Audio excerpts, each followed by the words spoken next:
Assalamualaikum warahmatullahi wabarakatuh. Halo Sobat Setiap Fakta Kehidupan. Tidak lupa kami sampaikan salam sehat, salam sejahtera, semoga tercurah segala bentuk kebaikan dan juga kita semua dalam lindungannya. Seperti biasa, kita akan berbagi kisah dari yang unik, menarik, sampai bikin nangis. Mari kita simak kisahnya.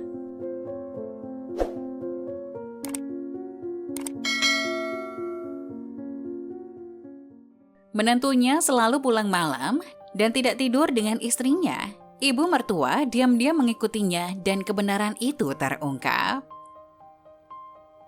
Dinda adalah seorang janda. Saat berusia 35 tahun, dia mendapati suaminya selingkuh dengan wanita lain dan memiliki anak. Oleh karena itu, dia dengan tegas minta cerai dan membesarkan sendirian Mawar, putri satu-satunya. Meskipun hidup serba pas-pasan, tapi ibu dan anak ini merasa bahagia. Mawar adalah anak yang berbakti. Dia sadar tidak mudah bagi ibunya untuk membesarkannya sendirian. Jadi, sejak kecil, dia sangat patuh dan tidak mau membuat sedih ibunya. Meski prestasi di sekolah biasa-biasa saja, tapi ia memiliki keterampilan tangan seperti ibunya. Sehingga ibu dan anak itu bisa mencari nafkah dengan menjahit pakaian. Karena mereka dari keluarga tak mampu, ibunya juga tidak berani berangan-angan putrinya akan menikah dengan calon dari keluarga kaya. Tetapi dia berharap putrinya bisa menikah setidaknya dengan pegawai negeri. Walaupun pendapatan pegawai negeri tidak terlalu tinggi, namun paling tidak dapat menghidupi istri dan anaknya. Namun, Mawar justru tertarik pada Doni, seorang petani muda yang sederhana. Orang tua Doni telah meninggal, mewariskan sebidang sawah untuknya yang ia andalkan sebagai mata pencaharian. Dinda bukannya tidak suka sama Doni, petani muda yang disukai putrinya. Tetapi, dia berpikir pendapatan petani tidak stabil. Saat cuaca buruk atau diserang hama, maka akan gagal panen dan sekeluarga harus kelaparan. Dinda sangat menyayangi putri satu-satunya itu. Dia tidak ingin putrinya hidup menderita. Karena itulah, dia menentang pernikahan mereka. Mawar yang selama ini selalu menuruti apa kata ibunya, kali ini dengan tegas menentang ibunya dan tetap bersikeras akan menikah dengan Doni. Meskipun ibunya sangat marah, tetapi ia juga tak berdaya dengan sikap keras putrinya. Ini adalah pilihan putrinya sendiri, sehingga mau tidak mau, dia harus merestui pernikahan mereka. Dia berkata pada dirinya sendiri, tidak apa-apa hidup dalam kesederhanaan selama menantunya benar-benar mencintai dan menyayangi putrinya dengan tulus. Setelah Doni dan Mawar menikah, Doni membawa serta ibu mertuanya tinggal bersama mereka.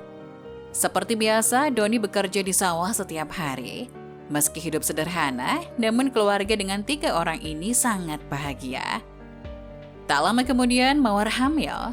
Kehamilannya ini kerap membuatnya mual saat makan sesuatu, membuat Mawar menjadi tidak bergairah dan lemah, sehingga tidak bisa menjahit lagi.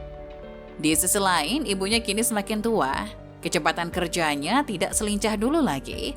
Sehingga, sebagian besar beban keluarga itu dipikul sendiri oleh Doni. Sejak itu, Doni yang biasanya selalu pulang menjelang malam, mulai pulang sangat larut. Kadang-kadang, Mawar bahkan tidak tahu kapan suaminya pulang ke rumah karena dia sudah tidur. Setelah Doni pulang, ia langsung mandi untuk waktu yang lama dan tidur di ruang tamu.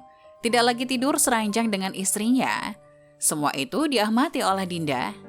Dinda merasa perilaku menantunya itu semakin mirip dengan mantan suaminya, yaitu gejala selingkuh. Apalagi tidak mau tidur seranjang lagi. Jadi, Dinda semakin yakin menantunya mulai selingkuh. Itu berarti dia tidak punya rasa cinta lagi pada istrinya. Dinda bisa menerima menantu miskin, tetapi tidak bisa menerima perselingkuhannya. Apalagi putrinya sedang hamil. Jadi suatu hari, diam-diam dia mengikuti menantunya. Dia ingin tahu kemana menantunya pergi setiap malam. Ternyata, demi mengumpulkan lebih banyak uang untuk biaya kelahiran anaknya setelah seharian bekerja di sawah, malamnya Doni secara diam-diam bekerja lagi di pabrik. Pekerjaannya di pabrik ini membuatnya harus bersentuhan dengan banyak bahan kimia. Meskipun pihak pabrik telah menyediakan peralatan pelindung, tapi sulit untuk tidak terpapar dari bahan kimia tersebut. Demi istri dan anak yang masih dalam kandungan, dia tahu bahwa pekerjaan ini akan membahayakan kesehatan, tetapi tidak ada alasan untuk menolaknya karena upahnya cukup tinggi. Doni tidak berani memberitahu istrinya karena dia tahu istrinya pasti akan menentangnya. Karena itu, setiap malam dan secara diam-diam, dia bekerja di pabrik kimia dan mandi sebersih mungkin setelah pulang kerja dari pabrik. Dan dia tidak berani tidur di sebelah istrinya. Khawatir bahan kimia akan membahayakan istri dan bayinya, Dinda seketika sadar telah berprasangka buruk pada menantunya itu, kemudian meminta maaf kepadanya. Setelah berdiskusi, mereka tetap tidak setuju Doni melakukan pekerjaan yang penuh resiko itu. Mereka merasa bahwa tidak harus kaya baru bisa membesarkan anak. Setelah kejadian ini, Doni akan membicarakannya dengan keluarganya terlebih dahulu, agar tidak menimbulkan kesalahpahaman.